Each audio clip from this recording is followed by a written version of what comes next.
Hi, everyone. Welcome to our local live stream. We have a number of people joining us. It's kind of nice to be on a different platform. I think I'm Zoomed out and Google Meet out, and it's kind of fun to be using something a little bit different. My name is Nathan Kaur. I'm the local president for our local union, the Waterloo Regional Occasional Teachers. And this event is kind of the brainchild of our communications officer, Amy Filsinger. We've done one every couple months. I guess our last one was maybe October. And there's a lot going on right now. We're back in school. We're still bargaining, and COVID is still a major issue. And so we thought we'd put together a little Q&A and try to gather some questions and connect with people and see how they're doing and give some feedback. So a number of days ago, a Slido was released, which is just a web program where people can submit questions. They can upvote questions left and right, and we collated those. We'll go through them today. There's some different topics, some different headings, talking about safe return, COVID safety protocols, online learning. There's some questions about obviously bargaining, the occasional teacher mandatory days. We can make an announcement tonight about those. And people may be aware of the student teachers. The government has made some changes in terms of certifications, and we can address that. And obviously hiring is a big one, and bargaining as well. So we'll touch on a few things. If you have comments or questions, there should be a live chat feature that you can give some comments or questions, and I'll be able to see those. And I'm guessing Amy is out there somewhere in the internet and would be able to respond as well in the live chat feature. So I guess we'll get started. The first area of discussion or topic that we have today. Oh, and the last piece is this streaming event will be saved on the channel. So you'll see there's a couple previous videos that have been saved from the last time we did a live Q&A. So if someone misses this, you can let them know that it'll be on, that they can watch it, and they'll have the advantage of being able to scroll ahead and get to some parts that are relevant to them. So the first question that was sent in was about the return to school. They wanted to know what major changes has been made by the board and / the government to make things safer in return. The government seems to have made quite a number of promises. I haven't seen all of those kind of enacted at this point.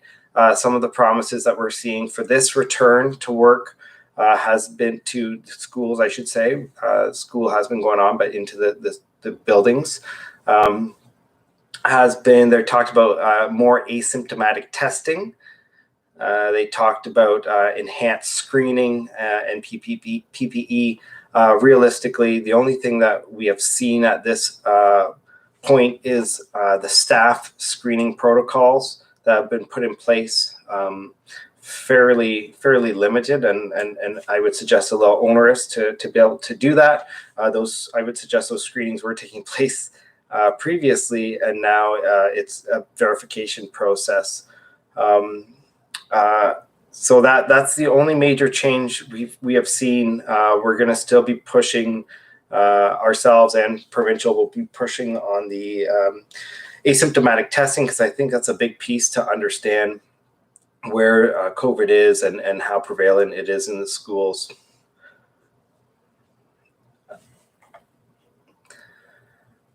So in terms of further enhancements, I haven't seen any further enhancements at this point. I know our health and safety representative, Ramsey Abdi, who sits on the board health and safety committee, has been advocating for enhanced safety protocols.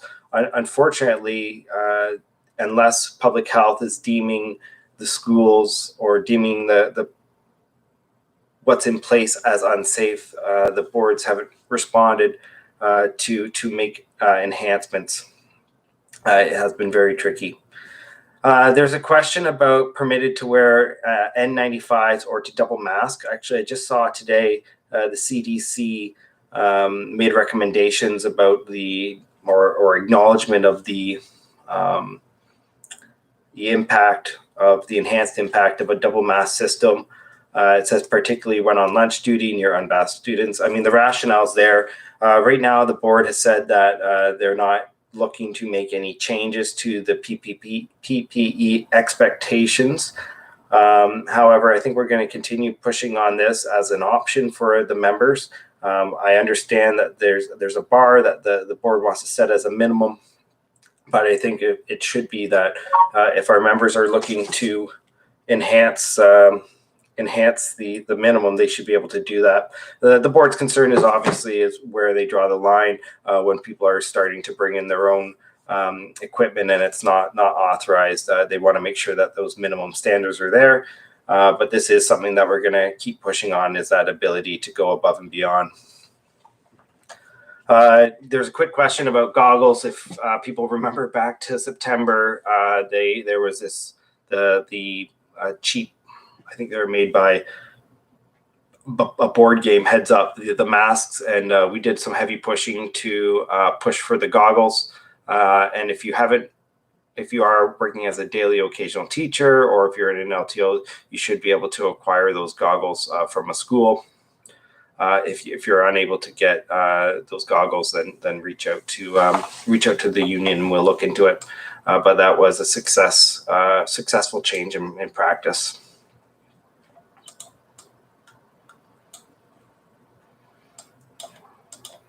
And I think Amy's logged in under the WROTL, so she's made a question. If you have any comments or questions, put them here. We'll try to get to anything that doesn't come up from the previously submitted questions. Thanks, Amy. Okay, moving on to online learning, daily supply, and LTO work. This has been a big question, and it's, will the board allow distance learning teachers to work from home? There's a ton of reasons why members are interested in doing this. And now that schools are back open, the board has stuck by their mandate that if you are a distance learning teacher, they provide a classroom, and the expectation is that you come in to the school unless you have a medical accommodation that they've approved. Even actually just today, we raised this specifically in our labor management committee meeting on behalf of the membership. And the board said they would take it back for consideration, especially now that it's coming up to a reorg change, and that it is there's a kind of some it's a natural renewal. The rationale that they're giving to us for not allowing those distance learners to work from home is supervision. Right now, having them in the schools allows for the supervision to be spread out, and overall it lowers the supervision for everyone in the school. And they also talked about the opportunity to collaborate and whatnot. Obviously, we expressed, the challenges of sending members into classrooms when it's in the middle of a pandemic and they don't need to be there, if they can demonstrate, like we all did in this last closure, the ability to work from home and to use our own resources from home and whatnot. The board doesn't seem to want to respond or make those changes. And unfortunately, this is a situation where sometimes the employer does have the ability to do what they like, and this one they do. The Ministry of Education has directed the boards that if they want to have those distance learning teachers working from the classroom, they can. And the collective agreements talk about those minimum supervision requirements, which the board has the ability to enforce. So we're not coming from a point of leverage on this one. It makes it very hard to push for, but we can continue to lobby and advocate, but it's not like it's something in our contract or the agreement that we can grieve or we can force them to do at this point. Is there a way for the board to give OTs Google Meet permissions to do breakout rooms, polls, Q&A? This is another aspect that we've kind of been working on. As you can understand, the employer doesn't want to purchase a level of licenses that they don't have to. We do have over 1,300 members, and of the 1,300, only maybe 800 to 900 are currently what I would call actively working. We have almost close to 400 people that are doing no days or have done 1 to 2 days this year and haven't been doing any additional for a plethora of reasons. I think the major reason is the atmosphere, but there's a ton of reasons why people aren't working, that they are members of the local and employees, and the board doesn't want to purchase those licenses. So if you are interested in having that ability, I'm asking people to reach out directly to IT services with the WRDSB and put in a request. I believe we've had some members that have been successful in acquiring that license.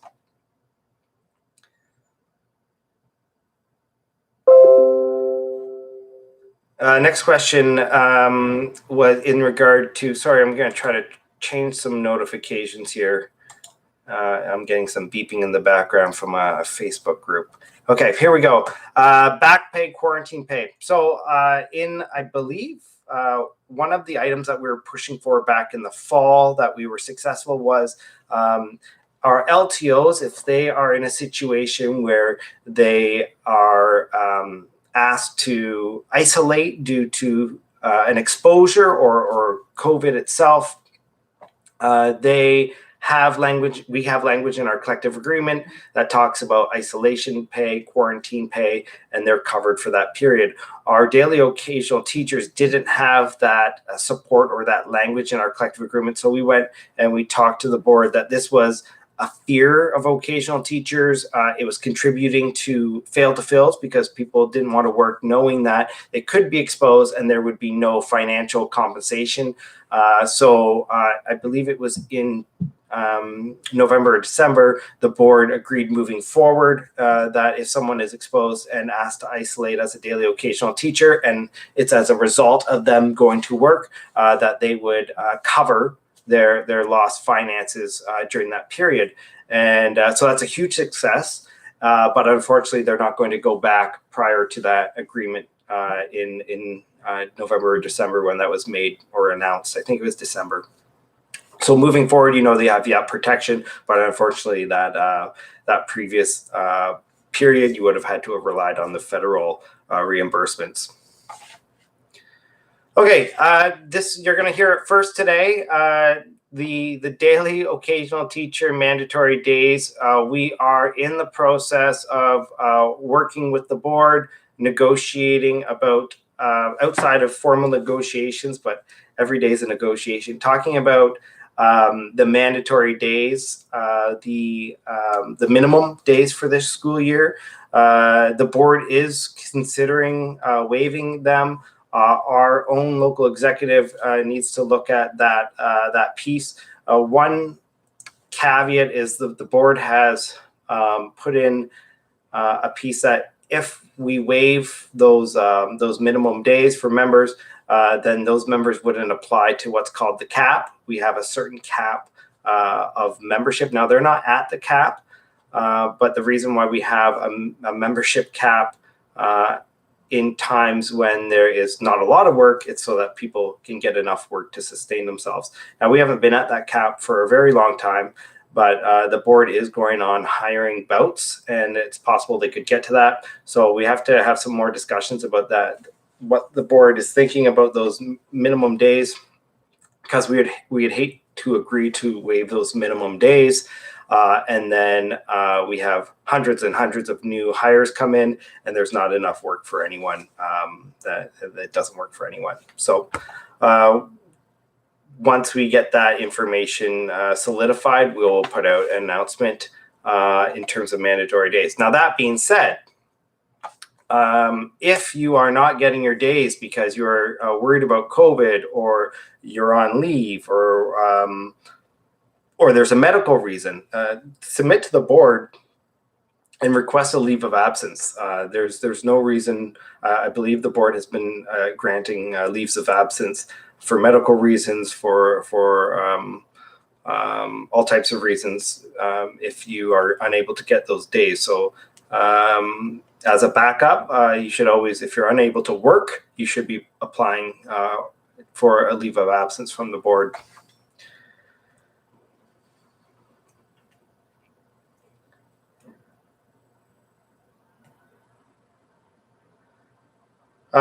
There's a question here about accepting jobs training, and I believe it's specific to online distance learning. Obviously, we just did a number of weeks of online distance learning, and daily occasional teachers were able to provide replacement, which was different from March to June when the board didn't have that replacement option. That's something that we push for, is to ensure that there was replacement. But unfortunately, right now, the board has not provided a lot of what I would call authentic instruction on how to run those distance learning classrooms. They're very good at providing links, and they're very good at asking you to watch a video, but authentic instructor-led training is not something that has been provided. They claim they don't have the funds for it. So your local has decided that we're going to supplement some of that professional development and give some more instructor-led training on daily replacement in the distance learning classroom. We started off earlier last month with a kind of a panel, just so people could ask questions and we could get a gauge on how much people were interested in that. And based on that feedback, we'll expand that program.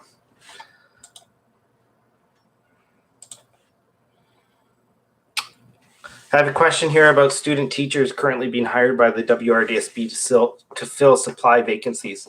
If you follow any of the news from the Ontario College of Teachers, your professional body, you'll know that they have been doing a couple things to try to assist the government in the supply shortage. We have been making the comment that there's no supply shortage. There's lots of workers out there, but the issue is, schools need to be safer, and they need better working conditions. Occasional teachers need better working conditions to attract those workers back into the classroom. The ministry has taken another standpoint, but tried to expand the pool, and they've done that two ways. The first way they did that in the fall was by allowing retired members to work past, I believe it's a 50-day pension cap. So if you're a retired member and you work, you can work up to 50 days without it affecting your pension. And the ministry came to the Teachers Federation and said, we're going to solve this crisis by removing that cap. And we kind of laughed, because if someone is at the retirement age, they are most likely not looking to pick up more days in the schools right now. And lo and behold, that was not a solution that really worked out. But there was some interesting emails that came back from many of our retired members that when they got a message from the Ontario College of Teachers saying, come back and work some more days during a pandemic, they kind of raised their eyebrows. So the next strategy this government has chosen to do is to push the Ontario College of Teachers to allow a temporary certificate to teacher college candidates, education college candidates. And at this time, the board has not hired any of these, what we would call student teachers. The board first has to demonstrate that they're in an emergency, in the sense that there's a heightened level of fail to fills. So if our members are not accepting the days, or there is proof that they would have to pull in emergency instructors, then once that is demonstrated, then they can hire these student teachers. It is a temporary certificate. They are temporarily qualified. They would become essentially temporary members or members as long as their certificate is valid. They do have a expiry date, and I'm not aware of the board. Well, I know the board hasn't hired any to date, but I don't doubt that they will hesitate if there's not enough, if there's too many failed to fills, if they can demonstrate that there's a need. Just a question about if a member applies for a leave now, would they be expected to work the prorated number of job occurrences? I have been hearing reports of people that have been successful applying for a leave now, even if they haven't done the prorated required number of job occurrences. Again, the board would not have to technically approve that leave, but they have been very liberal with leaves given the current pandemic. So no guarantee, but yes, I have been seeing members that have been approved for leaves without having to do, without having to have done prorated number of occurrences. So the next chunk of questions I have is hiring practice related. Tons of questions, and I'm just going to read off a few of them so you understand where people are coming from. People want to know what is the hiring policy right now? Will we be able to apply for positions at the end of June if we're on the LTO list? If we're not on the LTO list, is there any more updates about the LTO list? Is the union standing up for those who were on the LTO list and maybe suggesting that they grandfather those members on the LTO list first? And what is WROTL doing to ensure a fair, transparent, and equitable hiring practice which avoids cronyism, nepotism, and promotes diversity moving forward? All great questions. So I'm going to take a step back and look at what has happened with our hiring. The vast majority of the hiring process stemmed from Regulation 274 that was implemented in 2012, I believe, by the Liberal government, and it dictated a lot of specifics. It created the LTO list. It created a path for occasional teachers. You know, once you had met different thresholds and jumped through certain hoops, you started to get guaranteed LTOs and a path towards permanency. It wasn't perfect by any means, and we had hoped to enhance it as time would go on. But it wasn't terrible. It needed work. We had, the major issue was we had a lot of challenging, we had a low accessibility rate to the LTO list, a success rate of about 33% that we were looking to enhance. But there were some positive aspects, and one of the positive aspects was that knowing that where you were in moving up towards that permanent job, or knowing that you could get consistent LTOs, the challenge was getting onto the LTO list. But we did see movement after 2 or 3 times. Some members were successful. A lot of members were successful in getting onto the LTO list. In our last round of provincial negotiations, the regulation was not negotiated, so it stayed as a regulation. It wasn't put into the provincial collective agreement, and because of that, the regulation was changed. So now here we are locally. We're locally bargaining with our employer, and because it's no longer a central issue, we took the position that it's a local issue. Hiring is a local issue. And because we believe it's a local issue, in any normal bargaining circumstance, there's what's called a freeze period. You can't change policies or practices while you're in negotiations. And this is what our board has done, along as well as 13, I believe it's 13 or 14 other boards across the province that are still bargaining with their occasional teacher locals specifically. Our board has, the regulation has changed, which is fine. It was deleted. But we said, well, just because the regulation is deleted, that's still the past practice of our hiring. It should stay in place while we're negotiating. And the boards have said, a lot of boards have said, no, the regulation's gone, we can do what we like. And we're going to implement what's called an interim hiring policy. And our board was one of them. We have made a complaint to the Ontario Labour Relations Board. They have had hearings, I believe it was on Monday and today, and they have another date set for April to determine a number of things. One, if what our board was in bad faith bargaining, if they were allowed to change the hiring practices while we are negotiating. And also they're going to be talking about, if we should be local hiring, we should be able to talk about these issues. And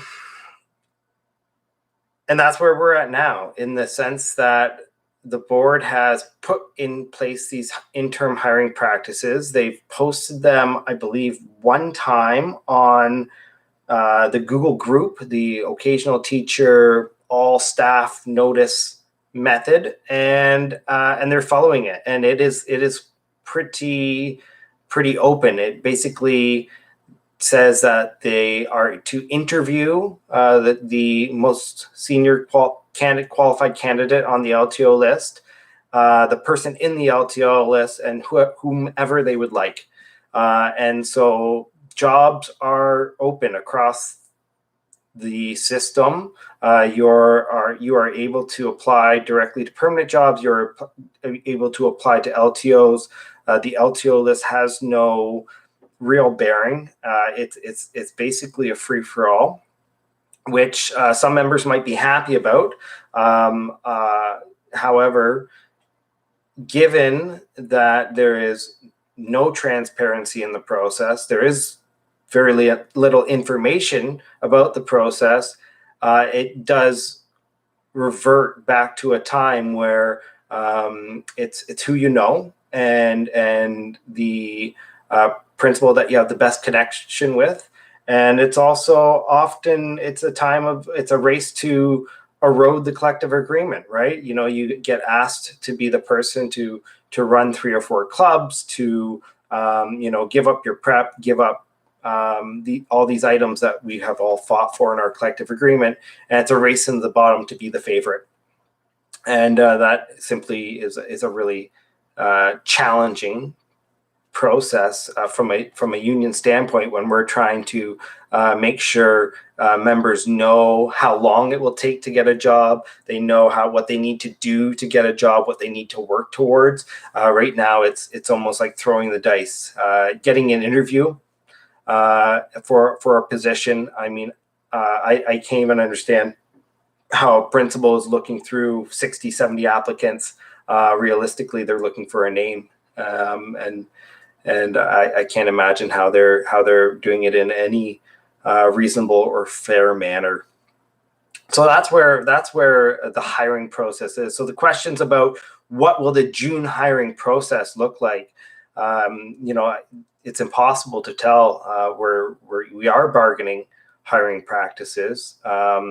The Labor Relations Board complaint is going through. The board's going to do, they would prefer that, it's not that they want to do something different, it's just that they don't want any guidance or any involvement of the union in their hiring practices. They don't want any employee rights in the staffing process. They would like to have all the rights and responsibilities into management. And our goal is to try to give you, the members, some rights for being an employee, for having experience within this within this board. So there's a few questions coming in, and I'm going to try to get to them. I can't read and talk at the exact same time, so I'm going to just take a moment here to read off a couple questions, and then I'll get back to our next section, which is about local bargaining, and I know people have a lot of questions about that. Luann asks about the OT quarantine pay. How do they decide on the amount? Is it based on your average number of days worked or a period of weeks, or how is the society? Great question. And actually, it's the best case scenario. It is simply, if you are quarantined for that period, we have argued that you are losing the potential for those days, and we we've convinced the board to assume that you would be working that day. So it's a straight pay. It's not based on an average.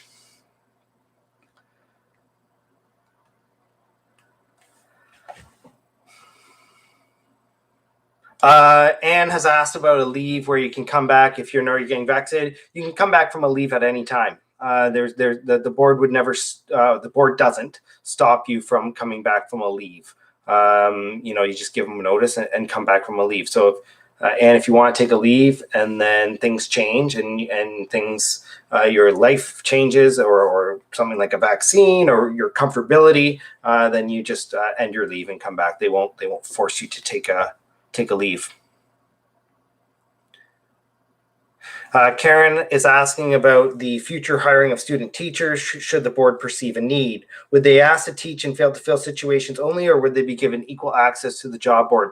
So if the board can prove that there is a need, that we are having fail to fills, then they would be able to hire these teachers, and they would be a qualified member just like anyone else. It's right now we're already below the cap. The board can do hiring right now regardless. Actually, they're actively trying to hire.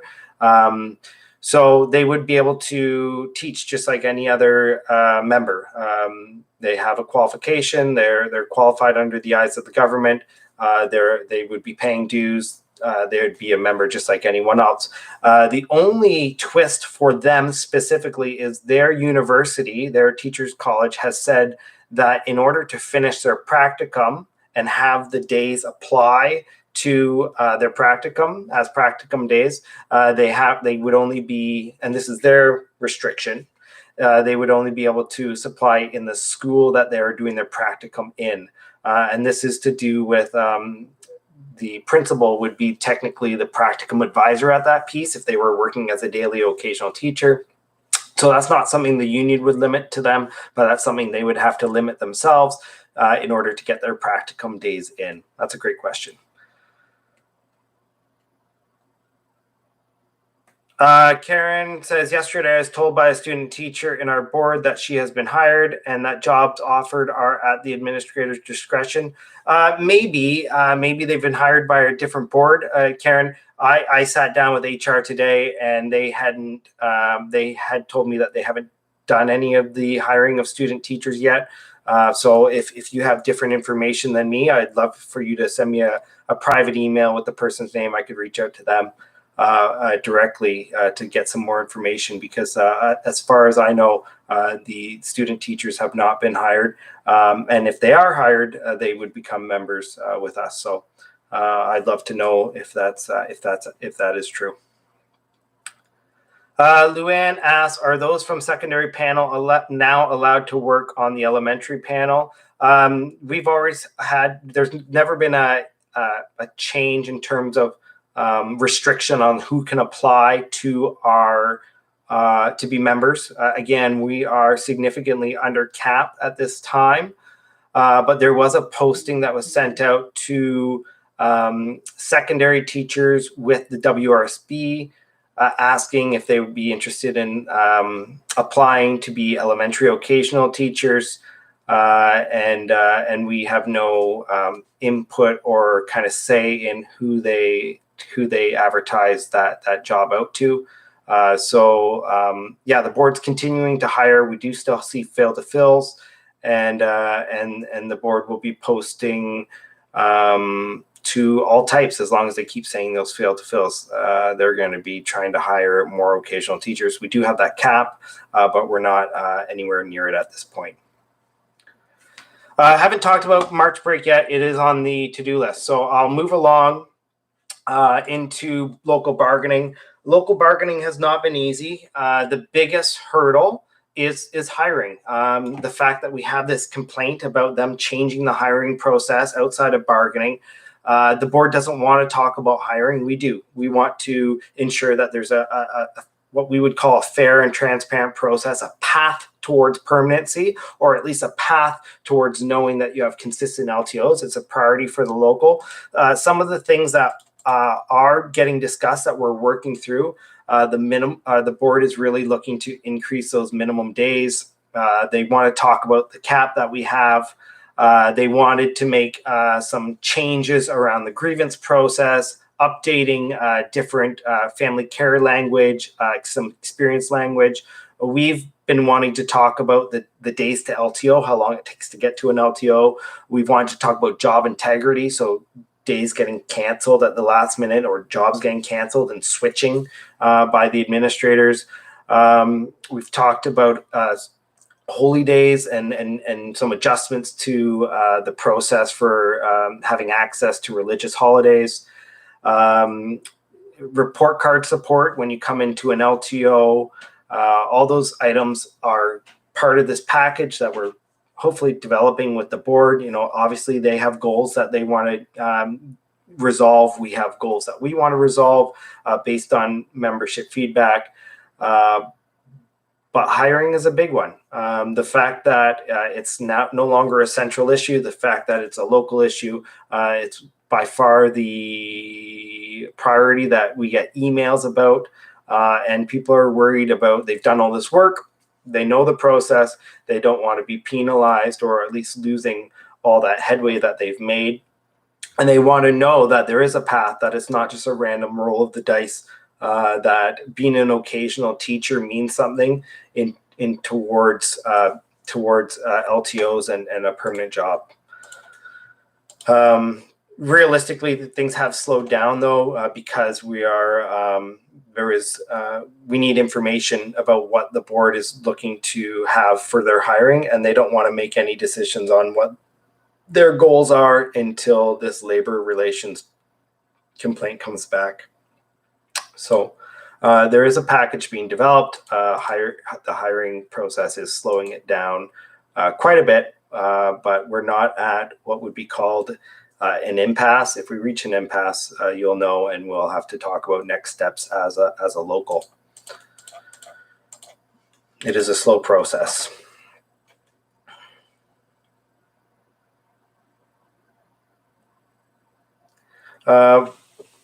This is a really good question. We've been running into issues of planning for daily occasional teachers, and actually asked what is the protocol in terms of planning while working as an occasional teacher. Often I'm not left with lesson plans. Our expectation is that if you are a daily occasional teacher, you need to have access to lesson plans. If the assignment is a day-to-day assignment or has a set beginning and end time, meaning that it's a 3-day, 4-day assignment, the teacher's away, they know they're coming back, it's not your obligation to make those plans. Whether it's the teacher that makes them or not is not really our concern.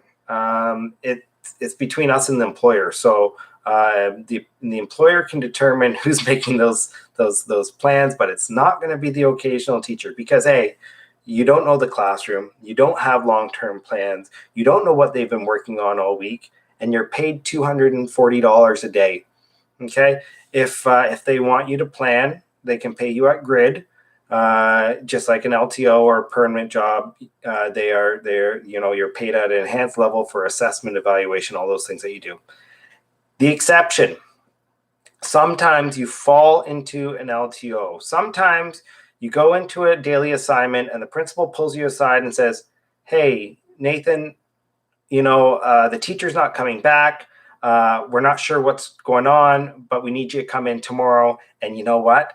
I think something's wrong because the teacher didn't leave any plans. Could you help us out? I go in the next day and help them out. And, day 3, day 4, day 5, the teacher isn't giving a set date that they're coming back. It's getting extended. By that 11th day, it's turned into LTO. You will get back pay for all the work that you did at grid. Okay, so those are kind of the emergency exceptions. What is not an emergency, if someone has booked a 5-day trip, I know we don't do trips right now, but a 5-day leave or a 3-day PD event, and you get called in as a daily OT and they say, here's 1 day of plans. Oh, by the way, I'm back on Friday and you need to make plans for the next 3 days. No, you say no. You let them know that you're a daily occasional teacher. Your local union has said our expectation is that we have plans for known absences. It's not an emergency. You're expected to have those plans. That's the way it is. Is it true the contract teacher union has told contract teachers that they only need to plan for one day? Possibly. To be honest, that's between the employer and the permanent teacher union. If they want to fight about who's leaving plans or whatnot, that's fine. If the employer doesn't want to resolve that issue and they require principals to make the plans or they're centrally created, doesn't really matter to us. Our piece is daily occasional teachers get plans. They've always gotten plans. If the permanent teacher local wants to tell them that they only leave plans, then that's between them and the employer. And it's our position that they do have plans, but we don't care who makes them. Is the local advocating for less days until the OT jobs turns into an LTO? Absolutely.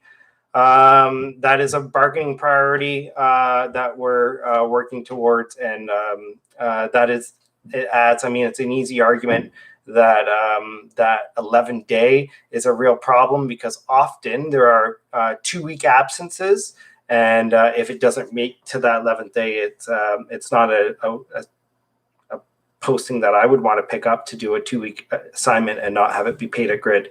So it's absolutely a priority in this round of bargaining to have less days until the job turns into an LTO. Great question, Melissa. Okay, the last question I have is what is happening with March break? March break, what is happening with March break? I know as much as you do, to be honest. I've heard rumors that the ministry wants to end March break. I just put a message out on our local Facebook page, not the group, about the position of ETFO. Our position is that you leave March break alone. It's a month away and we need a break, just like we've always had, and now more than ever. And I hope they don't make any changes, because if they do, I will not take responsibility for what teachers will do if they think that they're going to delete March break. I mean, I think to be honest, I think it's a bit of a distraction at this point. If the conspiracy theorist in me is saying that Doug Ford is thinking, oh, let's talk about March break so no one wants to talk about the safety protocols. And then we will, at the last moment, say, oh, by the way, we're not deleting March break. And I think it's a bit of a game for them, to be honest. But they will end school a week early then, Melissa says. Realistically, I don't think they're going to end March break. I think it's a game that they're doing, that they are talking about March break and making us concerned about March break for 2 reasons. 1, so people don't talk about COVID safety protocols. And 2, so people don't make plans on March break because they don't know if it will happen or not. But I really think that Doug Ford will come out and say, oh, we're not changing March break at the last minute. He'll look like a hero, and all will be resolved. I really think it's a real distraction. Obviously, we're going to fight against it because it'd be ridiculous not to raise concern or issue with it. But until they say it's actually gone, I wouldn't put a lot of weight into the games that they're playing, because I think they really are playing games. If you wanted to speculate, though, Melissa, yes, if they did end March break, realistically, they'd tack something on to the end, or they'd spread the days out throughout the year. Again, not something I think they're doing, but that would be the outcome if they did.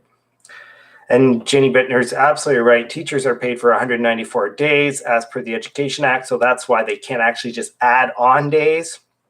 It would be very expensive for them to pay us for periods that we are laid off.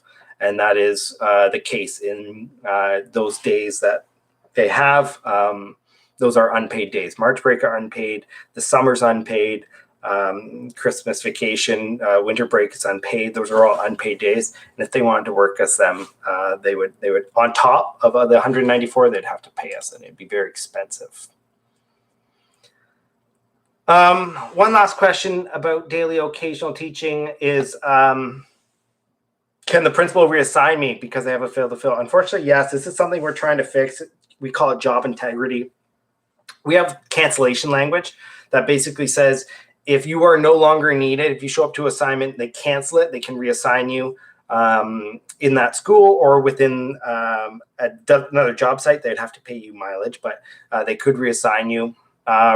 You know, at this point, you have to self-advocate. If you've arrived, you know, to teach kindergarten, and you know, they say, oh, we don't need you in kindergarten anymore. We have a fail to fill in grade 7, 8 boys phys ed, and you have never taught that before in your life. You might want to share that with the administrator and say, you know, I have some safety concerns, whatnot.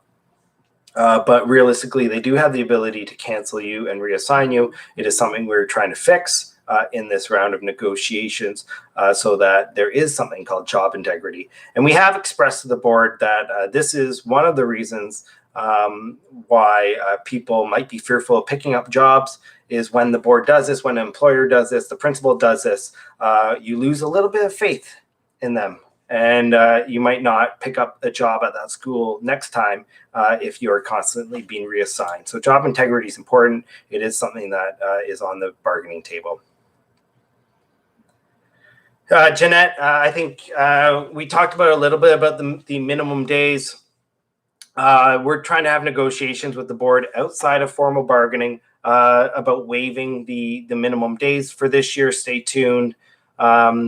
Decisions will be made, but we are looking to hopefully have those days waived. If my advice is to take a leave of absence, if you're not sure, if you haven't been working at all, you should be on a leave of absence because you can end that leave of absence at any time. But you know, we're going to try to waive those minimum days based on the craziness of this year. But there also is even if we are unsuccessful in waiving them, there is an appeal process. In our collective agreement, talks about an appeal process that pretty much is defaults to having you go back onto the roster.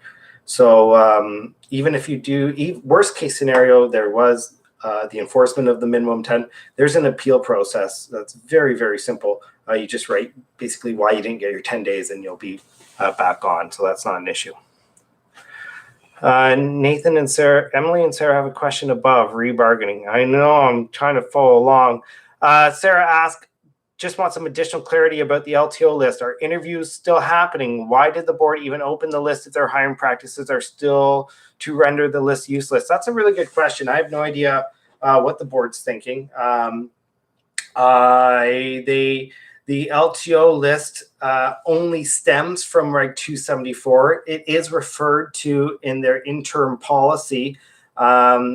Realistically, until this labor board complaint comes back, they're going to do that. It's called, you know, act now, grieve later. They're going to do what they're going to do. We've said what they're doing is in bad faith, and until they get their wrist slapped or told by the Ontario Labour Relations Board that what they're doing is wrong, that what they're doing is in bad faith, that what they're doing is essentially, I don't want to use the word illegal, but not legal, not allowed under our contract, under the contracts of collective bargaining, they're going to do whatever they want. And that's what they've been doing. They have put in place an interim policy that we believe is in bad faith and is doing what they want. So what are they doing about the LTO list? I don't know. I don't know if they're going to do interviews. It has very little teeth. We've made a complaint and we need to see what the results of that complaint is. It's a legal process. There's a hearing. There's a adjudication. It's not a small deal. I mean, we've never had a labor relation board complaint from this local that I'm aware of, not since I've been here. And there's 13 across the province. What these boards have done, we're saying, is in bad faith. They've done something against the labor laws. So we'll find out if we were right. hopefully we are. Emily asks about when will the local bargaining time likely be finished? Is it taking longer than usual this year? Yes, it's taking a very long time. When will we get back paid the 1% per year for the entire time that we do not have a CA? Yes. When we get a deal will be had. You will be back paid 1% for all the work. I believe back to 2019 is when this contract actually expired and central bargaining started to take place. Until the labor board comes back, until they resolve this hiring issue, until the board comes to the table willing to talk about hiring, I don't see bargaining finishing anytime soon. I mean, I don't have a crystal ball. I don't know what the other side's thinking, but we need hiring language. We're not willing to say, oh, it's a free-for-all, but we also need to have this labor relations board decision come back. Until that decision comes back, there's very little to move forward with. Shelley says there's an announcement on Thursday about March break. Well, we'll find out what that is. Katie asks, why is it that secondary school OTs are now allowed to join the elementary OT, but not the other way around? Again, I think I already answered this one a little bit earlier, but we don't have any say in who's hired, as we represent employees. We represent occasional teachers that have been hired. If the board wants to go and hire, if they want to hire teachers from Toronto, they can go and hire teachers from Toronto. What they've decided to do is they've decided to open up elementary occasional teaching to our secondary counterparts that are qualified teachers. We are not at cap. There's a need for elementary occasional teachers right now. They can't get enough. So they're opening it up to secondary. Why are they not the other way around? Because there's a shortage of work in secondary. It's not open. The posting's not open. I don't know if they have opened it recently, but right now there's a shortage in secondary work. They have more teachers that they need, and they have no interest in hiring more people right now in secondary, whereas elementary, there is a need for teachers. Would the board consider deleting the LTO list first before forever changing their hiring practices? That's a question for the board, to be honest. Right now, the board's position is they don't want to talk about hiring. They're going to do what they want, and direction will come from the ministry. If you're really interested in this, maybe Amy can copy and paste the interim policy, or you can Google it. It's called, it's a ministry document that has given the board direction on what they view hiring should be. And they're going to use that to guide their hiring. I don't know what their goals are, but our goals are a fair and transparent system. We want to ensure that your time, your experience, your work as a WRDSB employee is recognized.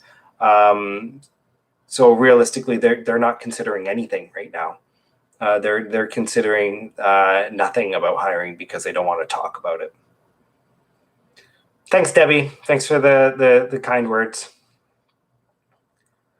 Ginny talks about teachers adding to her list would most likely have to be qualified in the PJI panels. Yeah, if they're opening it up to the people who are working secondary, they are not going to open it up to, they're not going to accept someone who's intermediate, or sorry, the senior English teacher. Just like I have my senior qualifications. I've chosen to work in elementary. I have my intermediate senior. Many intermediate senior teachers also have primary junior or a qualification. So, I mean, again, it's hiring is their business. We represent members that they hire, teachers that they hire, but I would expect that the board will hire as qualified people as possible. I hope they do. And there's a link. Thank you, Amy. Amy's posted the interim policy for school boards hiring practices. This is what our school board is using. And this is what their mandate is. It's pretty broad, to be honest. But the board doesn't want to talk about hiring. It's very frustrating. I'm going to try to scroll back to see if I missed some questions.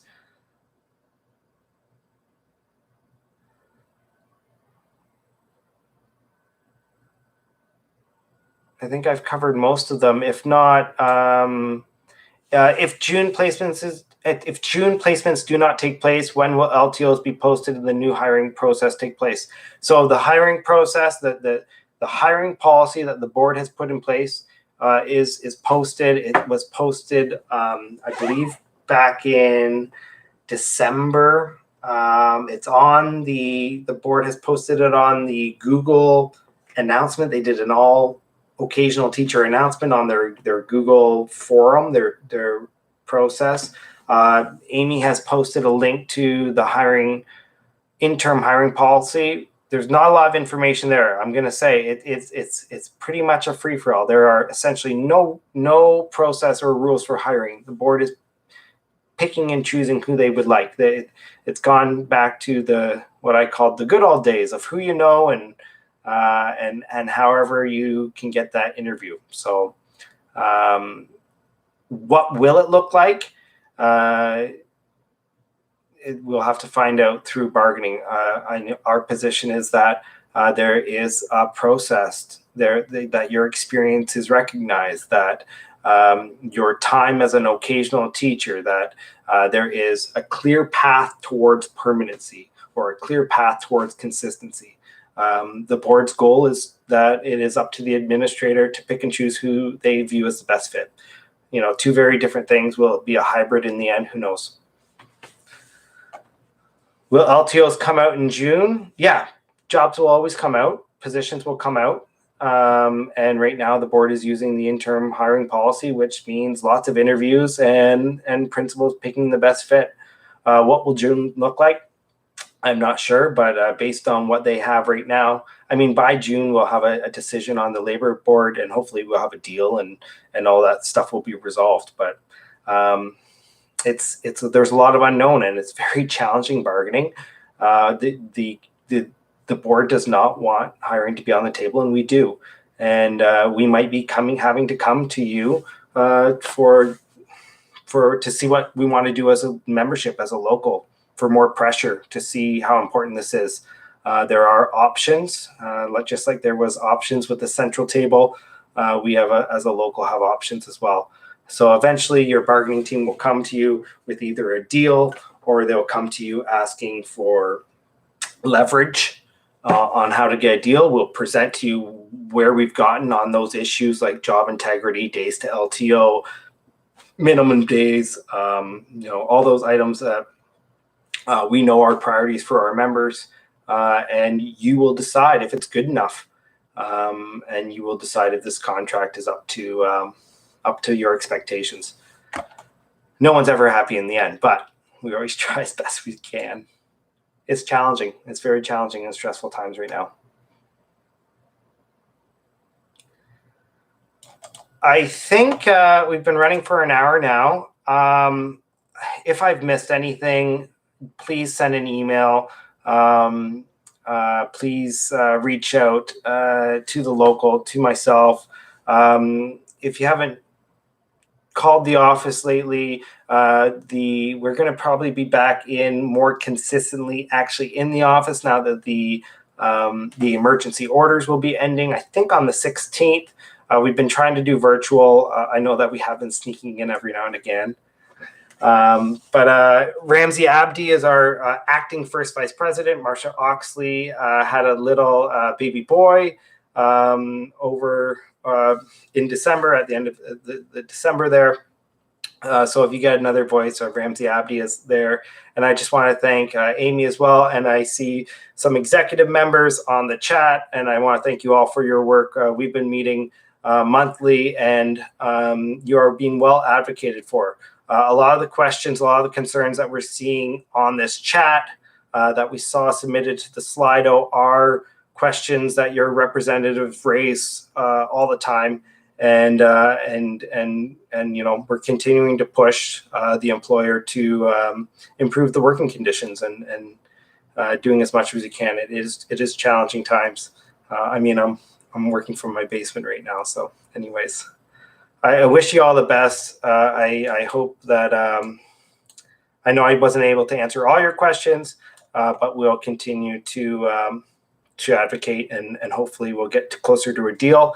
And once we have some direct proposals, we'll have some what we call an in-camera or a confidential meeting. You know, we are fairly limited on what we can say because this video will be posted for public information. So I haven't said anything I won't stand behind, but it'll be nicer to talk in a more controlled manner. Bye, everyone.